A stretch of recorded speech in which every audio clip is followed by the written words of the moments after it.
আজকে কথা বলবো আশা এনজিও ঋণ সম্পর্কে।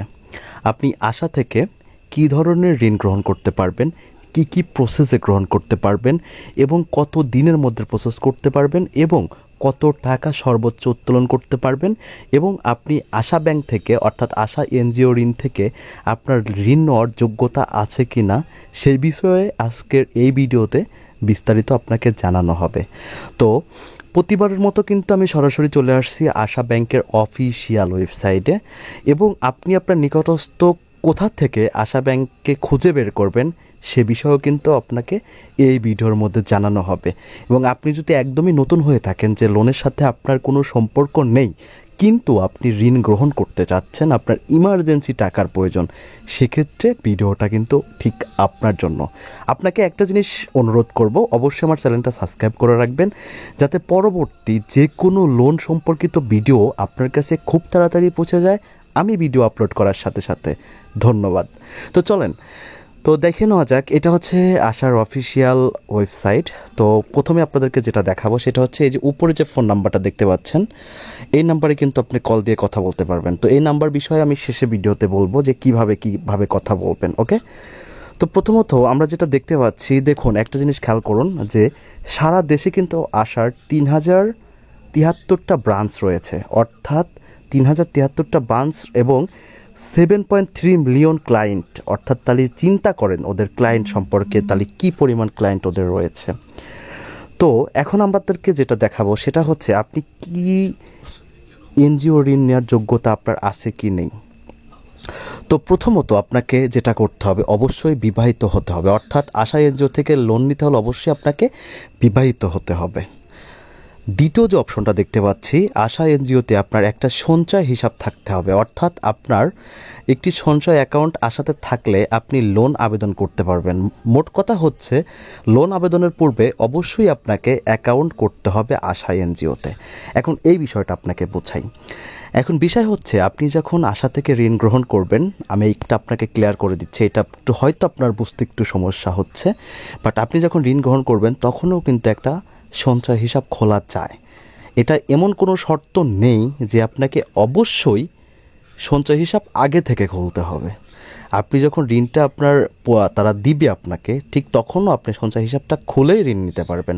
অর্থাৎ এই নয় যে আপনাকে 7 দিন, 1 মাস বা 15 দিন বা 2 মাস আগে আপনাকে সঞ্চয় করতে হবে।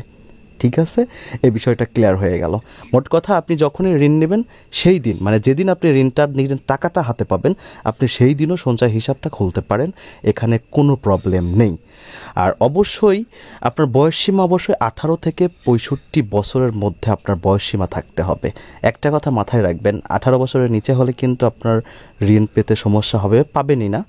আর দ্বিতীয়ত এখানে 65 বছর দেওয়া আছে, মোট কথা 50 বছর হলে আপনার বেস্ট আমি মনে করি। আপনি যে পরিমাণই আশা এনজিও থেকে লোন উত্তোলন করবেন না কেন আপনাকে অবশ্যই 45 কিস্তি অর্থাৎ 45 কিস্তির মাধ্যমে কিন্তু আপনাকে পরিশোধ করতে হবে। অর্থাৎ আপনি একটা কথা বলতে আমি ভুলে গিয়েছি, সেটা হচ্ছে আপনি আশা থেকে 2 প্রকার ঋণ গ্রহণ করতে পারবেন। একটা হচ্ছে 6 মাসিক একটা ঋণ, মানে আপনি 6 মাস পরে একবারে পরিশোধ করবেন। আর দ্বিতীয়ত হচ্ছে আপনি কিস্তির মাধ্যমে অর্থাৎ সাপ্তাহিক কিস্তি, এটা কিন্তু সাপ্তাহিক কিস্তি। আপনাকে অবশ্যই প্রতি সপ্তাহে আপনার নির্দিষ্ট একটা ডেট থাকবে, সেই ডেটে আপনাকে কিস্তি পরিশোধ করতে হবে। আর আপনার কিস্তির পরিমাণ হবে, আপনি যে পরিমাণ টাকায় নেন না কেন সেই টাকার গড় হিসাব করে 45টা কিস্তি আপনাকে পরিশোধ করতে হবে। আপনি যদি 45টা কিস্তি পরিশোধ করার সক্ষমতা রাখেন বা আপনি টাকা নিয়ে ব্যবসায় ভালো পরিসরে লাভ করতে পারেন, সেক্ষেত্রে কিন্তু 45টা কিস্তি কোনো বিষয় না। আর এইখানে সুদের হারটাও আপনাকে বলে রাখি, অনেকেই সুদের হারটা বলে না, বাট আমি সবসময় সত্যি ভিডিও করি এবং আমার ভিডিও দেখে অনেকেই উপকৃত হয় এবং অনেকেই লোন পেয়েছে। অনেকে বলতে যারা সঠিকভাবে যোগাযোগ করেছে তারাই ঋণ পেয়েছে। আপনিও যদি সঠিকভাবে আমি যে প্রসেসে আপনাকে আজকে দেখাবো আপনি যদি এই প্রসেসে যোগাযোগ করেন অবশ্যই আপনি কিন্তু এই ঋণটা পাবেন। তো যাই হোক, অবশ্যই 45 কিস্তির মধ্যে আপনাকে পরিশোধ করতে হবে। আশা এনজিও থেকে লোন উত্তোলন করতে হলে অবশ্যই একজন অভিভাবক বা গ্রান্টর বা স্থানীয় গ্রান্টর বা জমিদার থাকতে হবে, জামিনদার থাকতে হবে। তো এখন বিষয় হচ্ছে আপনার যে লোনটা আপনি নেবেন, ঠিক আছে, লোনটা নেওয়ার পর অবশ্যই একটু আপনার গ্রান্টর বা জামিনদার থাকতে হবে। এখন জামিনদারটা হলো আপনার অবর্তমানে ধরেন আপনি মিসিং, অর্থাৎ আপনি ঋণ পরিশোধ করতে পারছেন না, সেই সময় এই ঋণ বা এনজিওর যে ম্যানেজার থাকবে উনি কিন্তু সেই জামিনদারের কাছে অর্থাৎ গ্রান্টরের কাছে কিন্তু যাবে এবং আপনার সমস্যাটা তাকে বলবে যে আপনি যার জন্য গ্রান্টার হয়েছিলেন সে ঋণ পরিশোধ করতে পারছে না। আর অবশ্যই কিন্তু এই ঋণ দেওয়ার সময় গ্রান্টরের এনআইডি কার্ড অর্থাৎ চেকের পাতাও নিতে পারে। হ্যাঁ, এনআইডি কার্ড তো নেবে, এনআইডি কার্ড ছবি এগুলো নেবে, বাট এর পাশাপাশি চেকের পাতাও চাইতে পারে। অবশ্যই আপনাকে লোন পরিশোধের সক্ষমতা প্রমাণ দিতে হবে, সেটা হতে হবে ছোট কোনো ব্যবসায়ী অথবা কৃষি যে কোনো কিছুর। অর্থাৎ আপনি যদি ঋণটা পরিশোধ, আপনি যখন ঋণটা নিতে যাবেন এনজিওতে যাবেন তখন কিন্তু অবশ্যই আপনাকে সেখান থেকে জিজ্ঞেস করবে যে আপনি এই টাকাটা নিয়ে কি করবেন। যদি তারা আপনি সঠিক উদ্দেশ্য তাদেরকে বলতে পারেন এবং তারা যদি সন্তুষ্ট হয় তাহলে কিন্তু আপনি ঋণটা পাবেন, না হলে কিন্তু পাবেন না। এখন বিষয় হচ্ছে যে আপনি একজন কৃষক হতে পারেন, কোনো ব্যাপার না, আপনি একজন ব্যবসায়ী হতে পারেন, কোনো ব্যাপার না, বাট আপনি যদি নিতান্ত বেকার হয়ে থাকেন তাহলে কিন্তু একটু সমস্যা হবে। বা আপনি যদি চান যে আমি নতুনভাবে ব্যবসা শুরু করতে চাচ্ছি সেই জন্য ঋণটা গ্রহণ করতে চাচ্ছি, সেটা আপনার সেই স্থানীয় ম্যানেজারকে ভালোভাবে বোঝাতে হবে যে আপনি এই কারণে ঋণ নিতে চাচ্ছেন। তো সেক্ষেত্রে আপনি ভালো বোঝাতে পারলে কিন্তু আপনি ঋণ পেয়ে যাবেন।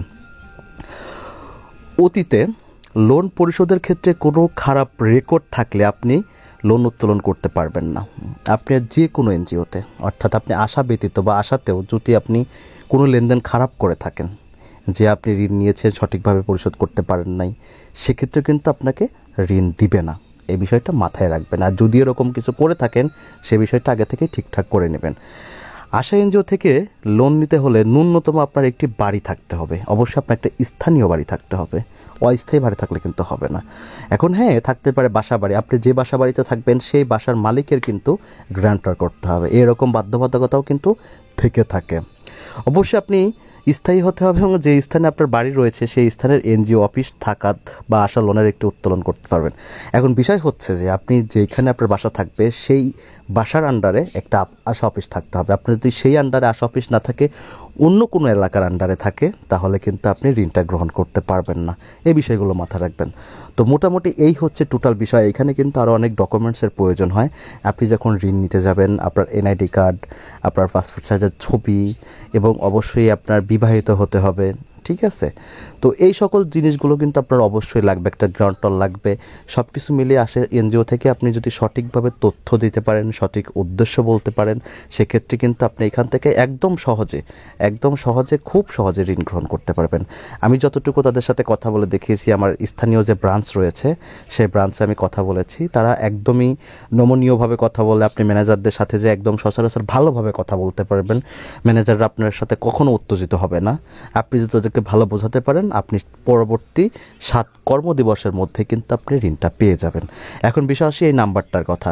এখন আপনি যদি যে এলাকারই হন না কেন, আপনি যদি এই নাম্বারে ফোন দেন যে 0258155614, এই নাম্বার ফোন দিয়ে আপনি যদি আপনার থানা বলেন যে আমি অমুক জেলার অমুক থানার আন্ডারে রয়েছি, আমার আশেপাশে ব্রাঞ্চ কোথায়, ওরা কিন্তু এই নাম্বারে ফোন দিয়ে জিজ্ঞেস করার সাথে সাথে আপনাকে বলে দিবে যে আপনার এলাকায় এই আশা ব্রাঞ্চটা কোথায় রয়েছে। আর আশা ব্রাঞ্চটা পুরো বাংলাদেশ এবং বাংলাদেশের বাইরে বিদেশেও কিন্তু তাদের বিজনেস তারা করতেছে। তো সেই ক্ষেত্রে আপনি অবশ্যই এই নাম্বারে ফোন দিয়ে, যদি আপনি না জেনে থাকেন যে আপনার আশেপাশে ব্রাঞ্চ কোথায় আছে, সেক্ষেত্রে এই নাম্বারে ফোন করতে পারেন। ফোন দিলেই তারা আপনার লোকেশনটা বলে দেবে। আর যদি আপনার জানা থাকে তাহলে এই নাম্বারে ফোন দেওয়ার দরকার নেই। তো মোটামুটি এই ছিল ভিডিও। যদি আমার কথাগুলো আপনাদের ভালো লেগে থাকে বা আমার পরামর্শগুলো যদি ভালো লেগে থাকে, তো অবশ্যই কিন্তু আমার চ্যানেলটা সাবস্ক্রাইব করবেন। আপনার একটা সাবস্ক্রাইব করলে কিন্তু আমার পরবর্তী ভিডিও করার অনুপ্রেরণা যোগায়। আর অবশ্যই আপনার যদি কোনো জায়গায় বুঝতে সমস্যা আমাকে কমেন্ট করবেন, আমি প্রত্যেকটা কমেন্ট দেখি এবং পড়ি, অবশ্যই আপনি রিপ্লাই পেয়ে যাবেন।